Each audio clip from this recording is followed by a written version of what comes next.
প্রিয় শিক্ষার্থীবৃন্দ, শুভ সকাল। আশা করি প্রত্যেকে সুস্থ আছো এবং নিরাপদে আছো। ভার্চুয়াল ক্লাসরুম থেকে সবাইকে স্বাগত জানিয়ে আজকের এই অনলাইন ক্লাস শুরু করছি। আজকের এটি মূলত একাদশ শ্রেণীর ব্যবসা শিক্ষা শাখার ব্যবসা সংগঠন ও ব্যবস্থাপনা বিষয়ে অনলাইনের তৃতীয় ক্লাস। ইতোমধ্যে আমার যে দুটো অনলাইন ক্লাস অলরেডি হয়ে গেছে, সেগুলোতে যারা অংশগ্রহণ করেছো তাদের নিশ্চয়ই আজকে কি আলোচনা করব সেটি জানবার কথা। আমাদের আজকের আলোচনা করার কথা মূলত আমাদের ব্যবসা সংগঠন ও ব্যবস্থাপনা প্রথম পত্রের অধ্যায়গুলো সম্পর্কে এট এ গ্ল্যান্স ধারণা, আর একেবারে প্রথম অধ্যায় থেকে একটা ছোট্ট টপিকস, অর্থাৎ ব্যবসা বলতে আমরা কি বুঝি বা ব্যবসা কাকে বলে, এটা নিয়ে আমরা আলোচনা করব। তা আশা করছি একেবারে শেষ পর্যন্ত এই ভিডিওটি মনোযোগ সহকারে দেখবে, অর্থাৎ ক্লাসটি উপভোগ করবে। এই ক্লাসে অনেকগুলো ইনফরমেশন থাকবে। ভবিষ্যতে যে কোনো ক্লাস করার সময় ক্লাস শুরুর আগে তোমার খাতা এবং একটা কলম অবশ্যই নিয়ে বসবে, যাতে করে ভিডিওগুলো দেখার সময় কোনো ইনফরমেশন থাকলে সেটা তুমি খাতায় নোট করে নিতে পারো। আর খাতায় কোনো কিছু তোলার সময় ভিডিওকে পজ করে রাখবে। পজ বাটনে ক্লিক করলে ভিডিওটা থেমে থাকবে, এরপর তুমি সেটা লিখে আবার প্লে করলে আবার ভিডিওটি চলতে থাকবে। এইভাবেই মূলত তুমি যদি দেখো তাহলে তুমি ভিডিও থেকে ইনফরমেশনগুলো ভালোভাবে লিখে রাখতে পারবে। তো চলো কথা না বাড়িয়ে আজকের ক্লাস শুরু করা যাক। আমাদের ব্যবসা সংগঠন ও ব্যবস্থাপনা প্রথম পত্রে মোট অধ্যায় সংখ্যা হচ্ছে 12টি। তোমরা বোর্ডে দেখতে পাচ্ছ যে মোট অধ্যায় সংখ্যা হচ্ছে 12টি। এই 12টি অধ্যায়ের অধ্যায় নম্বর 1, অর্থাৎ প্রথম অধ্যায়টি হচ্ছে ব্যবসায়ের মৌলিক ধারণা বা বেসিক কনসেপ্ট অফ বিজনেস। দ্বিতীয় অধ্যায়টির নাম হচ্ছে ব্যবসা পরিবেশ বা বিজনেস এনভায়রনমেন্ট। তৃতীয় অধ্যায়টির নাম হচ্ছে এক মালিকানা ব্যবসা বা ইংলিশে বলবো সোল প্রোপ্রাইটরশিপ বিজনেস। চতুর্থ অধ্যায় অংশীদারি ব্যবসা, ইংলিশে পার্টনারশিপ বিজনেস।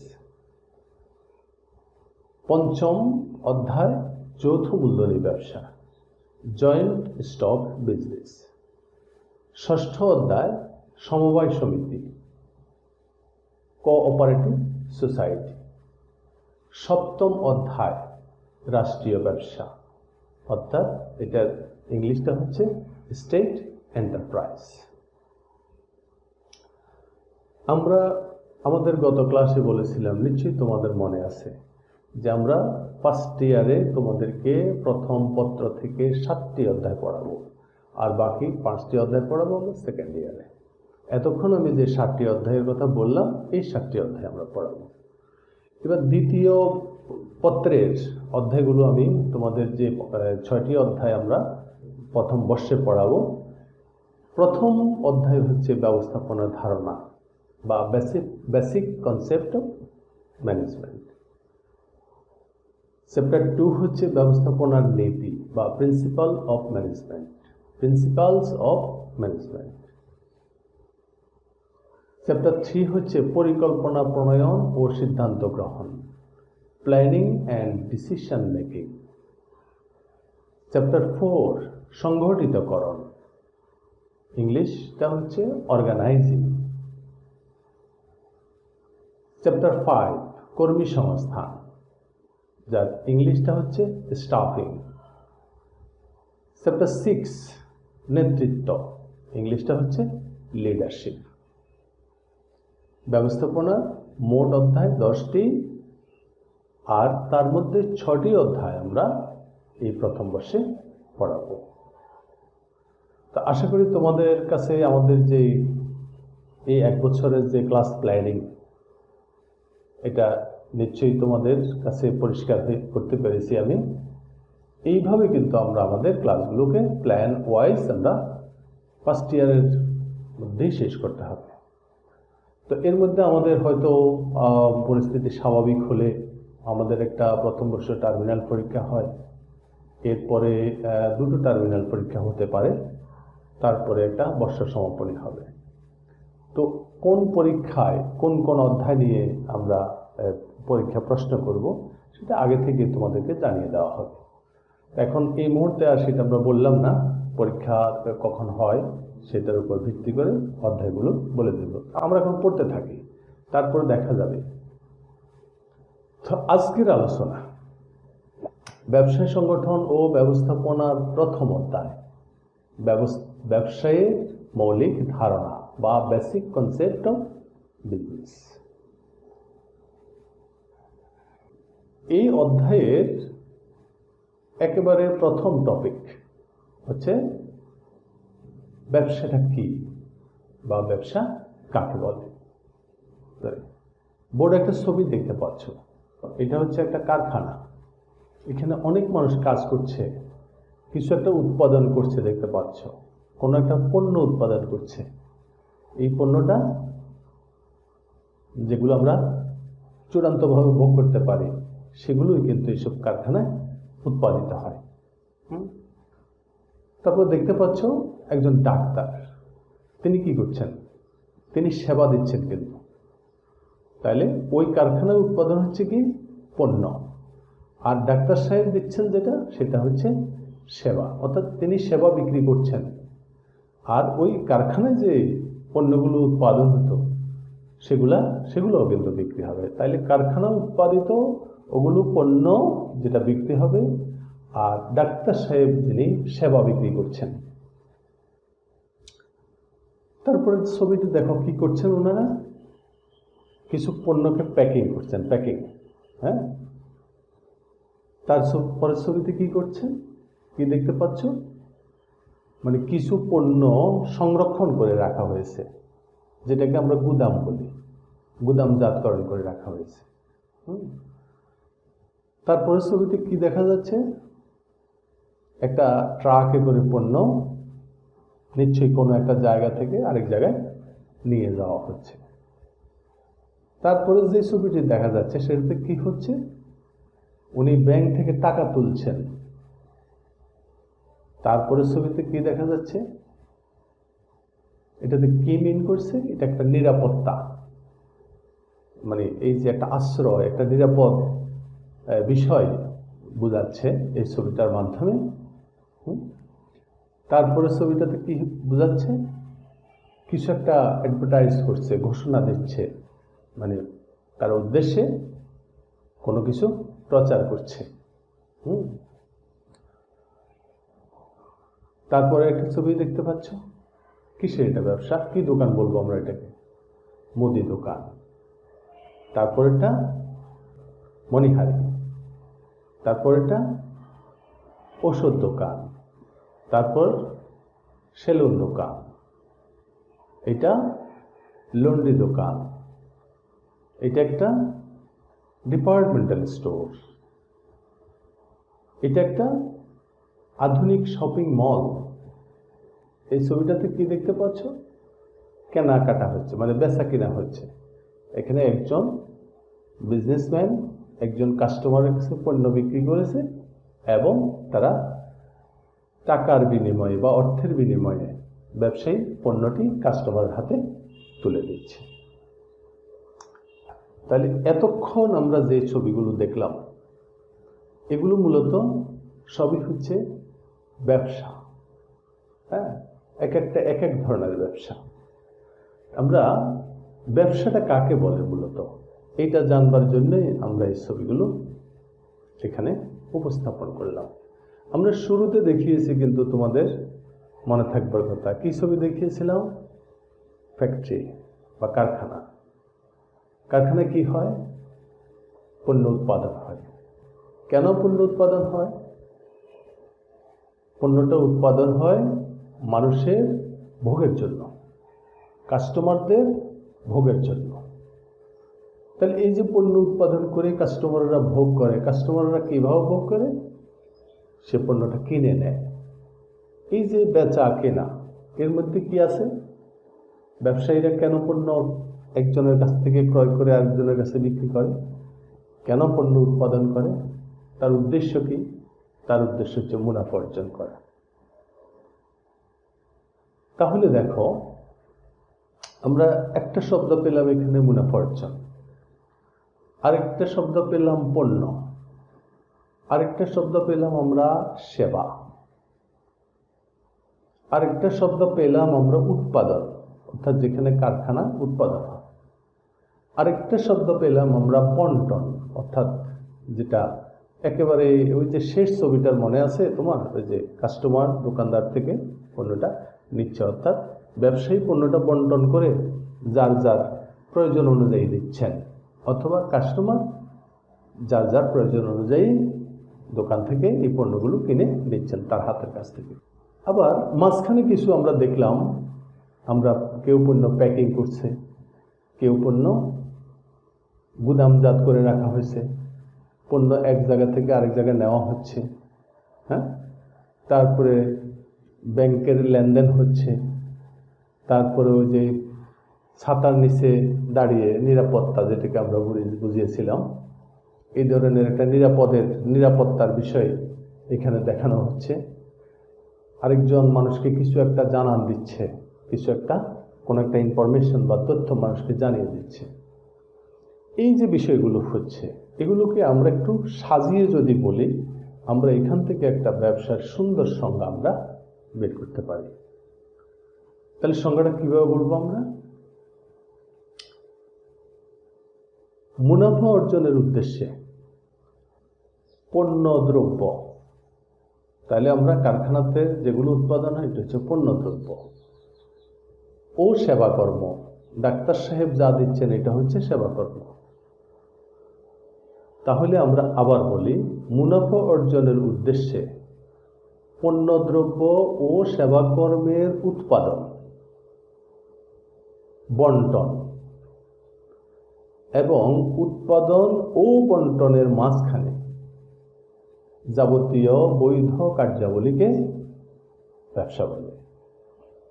আমরা একটু এখানে দেখি, বোর্ডে দেখি, মুনাফা অর্জনের উদ্দেশ্যে পণ্যদ্রব্য উৎপাদন হয়, আবার এই উৎপাদিত পণ্য সামগ্রী বন্টন হয়। এই উৎপাদন এবং বন্টনের মধ্যে কিছু কাজ হয়, যেমন তোমার প্যাকিং হয়, গুদামজাতকরণ হয়, তারপরে তোমার এই পরিবহনের এক জায়গা থেকে পণ্য আরেক জায়গায় নেওয়া হয়, তারপরে তোমার এই আর্থিক লেনদেন করতে হয়, তারপরে ঝুঁকি গ্রহণের জন্য ঝুঁকির কারণে বীমা করতে হয়, এবং তথ্য দিতে হয় মানুষকে বিজ্ঞাপনের মাধ্যমে। এই কাজগুলো সম্পাদিত হয়, আর এই সম্পূর্ণ এই কাজটাকে একসঙ্গে বা একত্রে বলা হয় ব্যবসা। তাহলে আমরা একেবারে সংজ্ঞাটা ওটা ওই ছবিগুলো দেখে দেখে বলতে পারি যে মুনাফা অর্জনের উদ্দেশ্যে পণ্যদ্রব্য এবং সেবাকর্মের উৎপাদন, বন্টন এবং উৎপাদন ও বন্টনের মধ্যে সম্পাদিত বা সহযোগিতাকারী যাবতীয় কার্যাবলীর সমষ্টি হলো ব্যবসা, যেটাকে ইংরেজিতে বলা হয় বিজনেস। বিজনেস শব্দটি এসেছে মূলত বিজিনেস থেকে, BUSY, busy, NESS, business. Business মানে কোনো কাজ নিয়ে ব্যস্ত থাকাকে বলা হয়। তাহলে আমরা বিজনেসটাকে সেটা বুঝতে পারলাম। তবে বিজনেস শব্দের মধ্যে এটা সামগ্রিকভাবে এই কার্যাবলীগুলো হচ্ছে বিজনেস, কিন্তু এর মধ্যে কিছু কাজ আছে যেটাকে বলি আমরা শিল্প। এটার মধ্যে আরও কিছু কাজ আছে যেটাকে বলি আমরা বাণিজ্য। এটার মধ্যে আরও কিছু কাজ আছে যেটাকে আমরা বলি প্রত্যক্ষ সেবা। তাহলে শিল্প, বাণিজ্য, প্রত্যক্ষ সেবা, এই তিনটি ব্যবসায়ের ভিতরের জিনিস, আর এই তিনটাকে একসঙ্গে করলে হয় ব্যবসা বা বিজনেস। আশা করি বুঝতে পেরেছ।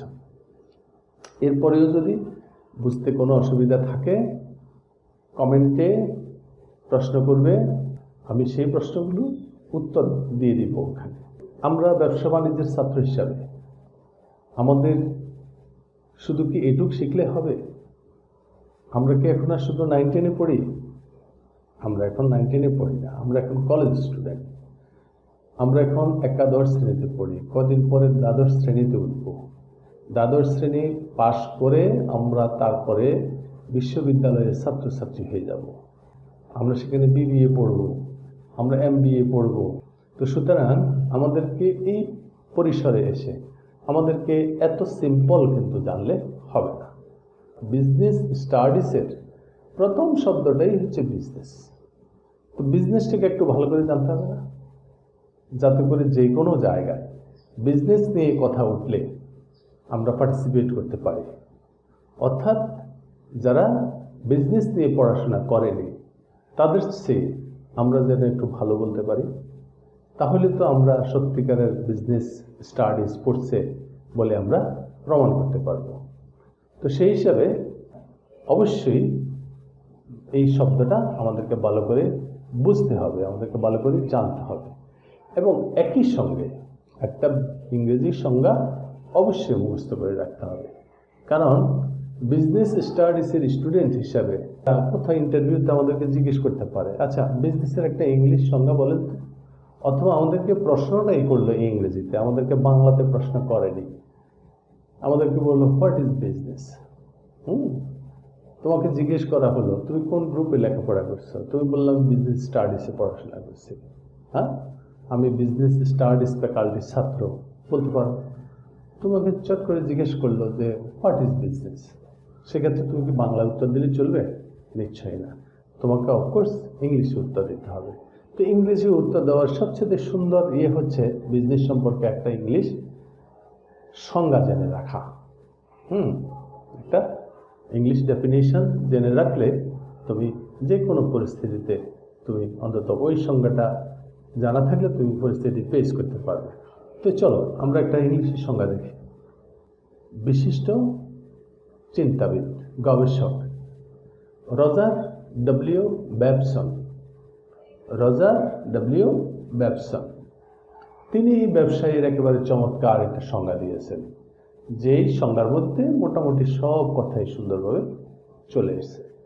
তিনি বলছেন, business includes all those human activities relating to production and distribution of goods and services with a view to earn profit. দেখো সংজ্ঞাটা কিন্তু খুব বড় না, 2 লাইনের সংজ্ঞা, এবং যে কথাগুলো আমরা বাংলায় বলছি ওই কথাগুলো কিন্তু এখানে সবই আছে। Business includes all those human activities. ব্যবসা হলো ওই সকল মানবীয় কার্যাবলী, অর্থাৎ মানুষের কাজ। রিলেটিং টু প্রোডাকশন, যেটা কি করে, উৎপাদনের সঙ্গে সম্পর্ক। অ্যান্ড ডিস্ট্রিবিউশন, বন্টনের সঙ্গে সম্পর্ক। আমরা যে একেবারে প্রথম দেখিয়েছিলাম উৎপাদন কারখানায় হয়, একেবারে শেষে দেখিয়েছিলাম বন্টন, একজন একজন থেকে কেনাকাটা করছে, এটাকে ট্রেড বলে ইংলিশে মূলত। তাহলে relating to production and distribution of goods and services. Goods মানে পণ্য, GOOD, এটার অর্থ হচ্ছে ভালো, আর GOODS, একটা S যুক্ত করলে এটা হয়ে যায় মালামাল বা পণ্যদ্রব্য বা পণ্য সামগ্রী। তাহলে relating to production and distribution of goods and services. Services কি? সেবা। With a view to earn profit, যে মুনাফা অর্জনের উদ্দেশ্যে পণ্যদ্রব্য ও সেবাকর্মের উৎপাদন, বন্টন এবং এর সাথে জড়িত যত কার্যাবলী আছে মানুষের, এই সকল কার্যাবলীকে বিজনেস বলে। আশা করি বুঝতে পেরেছ। তো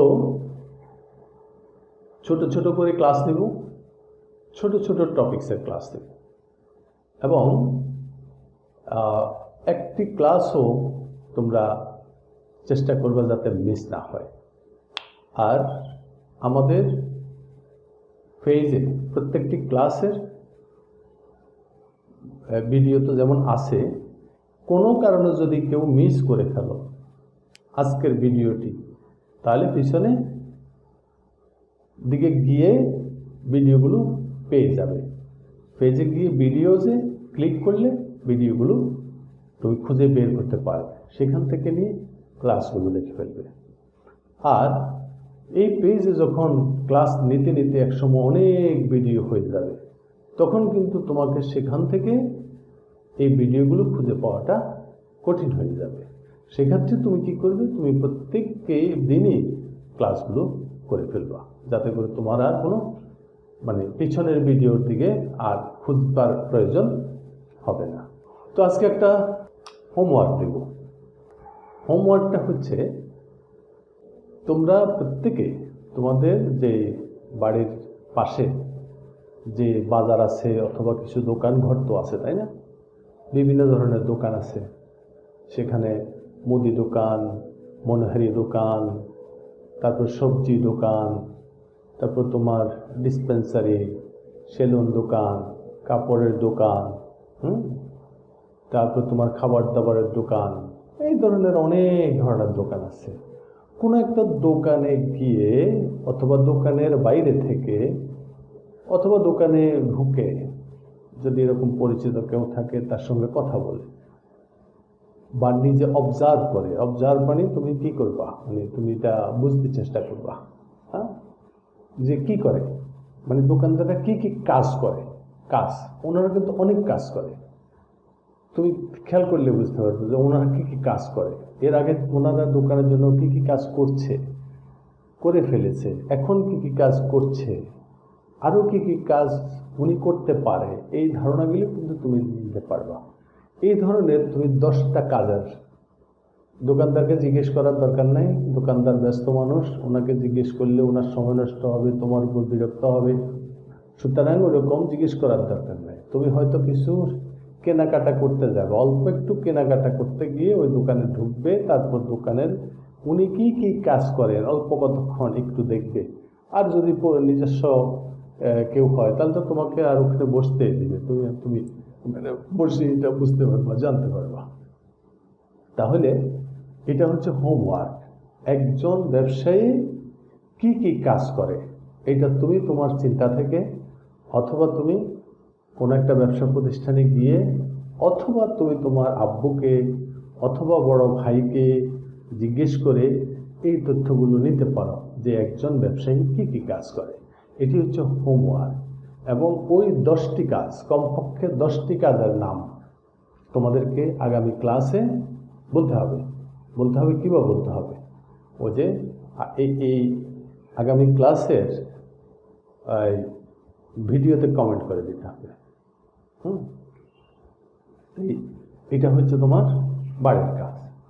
আর প্রত্যেকটা ভিডিওতে দেখার পর তোমার নাম, রোল নাম্বার এবং তোমার শ্রেণী লিখে কমেন্ট করতে হবে। অর্থাৎ তাতে আমরা বুঝতে পারবো যে তুমি এই ক্লাসটিও করেছো। এটা কিন্তু তোমার উপস্থিতি হিসাবে কাউন্ট হবে। Remember it. এটা যদি ভুল করো পরে কিন্তু আমরা যখন কলেজ ওপেন হবে তখন কিন্তু আমরা যখন তোমার হাজিরাগুলো দেখব, আমরা প্রতিদিনই কিন্তু কাউন্ট করে ফেলবো, কাগজে লিখে ফেলবো অথবা নোট খাতায় আমরা লিখে রাখবো। এরপর কলেজ খুললে তোমার হাজিরা খাতায় ওইসব ডেটগুলোতে আমরা হাজিরাগুলো ইনপুট করে দিব। তাহলে তুমি কয়টা ক্লাস করলা না করলা তুমি কিন্তু ধরা পড়ে যাবে। তোমার কিন্তু এটার জন্য পেনাল্টি আছে, কারণ তুমি ক্লাস না করলে তোমার একটা ম্যাক্সিমাম হাজিরা যদি ক্লাসে না থাকে তাহলে কিন্তু তোমার পরবর্তী ক্লাসে তোমাকে উত্তীর্ণ হতে দেওয়া হবে না নিয়ম অনুযায়ী। সুতরাং তোমাকে অবশ্যই ক্লাসগুলো করতে হবে এবং কমেন্ট বক্সে নাম, রোল নাম্বার এবং ক্লাস লিখে তোমাকে হাজিরা দিতে হবে, অর্থাৎ উপস্থিতিটা জানান দিতে হবে তোমার। হ্যাঁ, তো ঠিক আছে, আজকে এই পর্যন্তই। আমরা আমাদের পরবর্তী ক্লাসে আলোচনা করব শিল্প, অর্থাৎ ব্যবসার অন্তর্ভুক্ত হচ্ছে শিল্প, বাণিজ্য, প্রত্যক্ষ সেবা এবং পণ্য বিনিময় বা ট্রেড, এই 4টা বিষয় নিয়ে আমরা আলোচনা করব। এগুলা খুবই গুরুত্বপূর্ণ আলোচনা, এবং তুমি ওই আলোচনাগুলো দেখলে এবং শুনলে আমার বিশ্বাস তোমাকে বাড়িতে বেশি করে বই পড়তে হবে না। এই সাবজেক্টের বই তোমাকে খুব বেশি পড়তে হবে না। তোমার যদি বাংলা ভাষা লিখবার জ্ঞান ভালো থাকে, তোমার যদি শব্দের বানান ভুল যদি না থাকে, তোমার সেন্টেন্স মেকিংয়ের দক্ষতা যদি ভালো থাকে, তাহলে তুমি এই লেকচারগুলো শুনেই তুমি যে কোনো প্রশ্নের উত্তর সুন্দর করে তুমি উপস্থাপন করতে পারবে। তো প্রত্যেকটি ক্লাস দেখার অনুরোধ রইল। তো আজ আর নয়, আগামী ক্লাসে আবার দেখা হবে। সবাই ভালো থাকো, সুস্থ থাকো, নিরাপদে থাকো। আল্লাহ হাফেজ।